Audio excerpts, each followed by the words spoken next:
On November 7, 2011, 27 hand-picked submarine junior officers, sonar and fire control technicians participated in the first ever TANG Forum, a series of brainstorming and prototyping workshops to help shape the next generation of submarine combat systems. I challenge you to arrive at better ways to synthesize data from around the ship and come up with some displays that will allow us to be better decision makers. The TANG conference represents really a long series of frustrations of trying to simplify our lives on submarines. And it occurred to us that these young kids come in the door with some amazing digital processing and multitasking skill sets.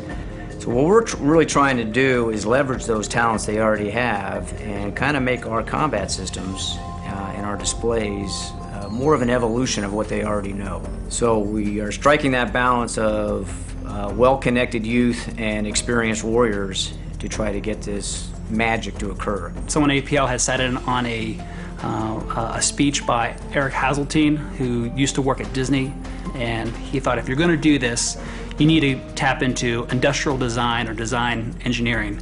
And he dropped IDEO's name and said, you really need to get in touch with these guys. The first thing we do is go to the user in order to find where the problems are, where the opportunities are, and to gain feedback about concepts and solutions as they develop.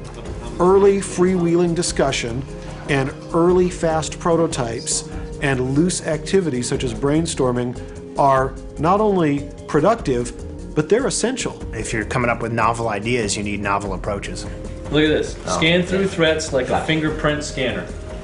Go. So this is kind of like turning it sideways, having that full spectrum, so it would have to waterfall sideways. I'm not talking this functionality as Predator, I'm talking the whole display as Predator. When the Predator team suggested placing the narrowband gram radially along the line when they went on to suggest that the broadband signature would be shown as an opaque pie slice that could be slid radially over the bearing, I thought it was brilliant. It's one of these things, as soon as you see it, you think, okay, that space has been available to us. Anybody could have thought of it, but the fact is, you didn't.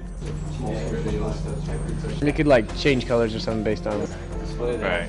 But the table like this where the products that were displayed at the Tech Expo were key to me to be able to actually interact with these products, see what was actually available out there right now. The plots and everything else, they were already kind of thinking along those same lines, and you can actually physically see very quickly how this idea in your head is going to get developed.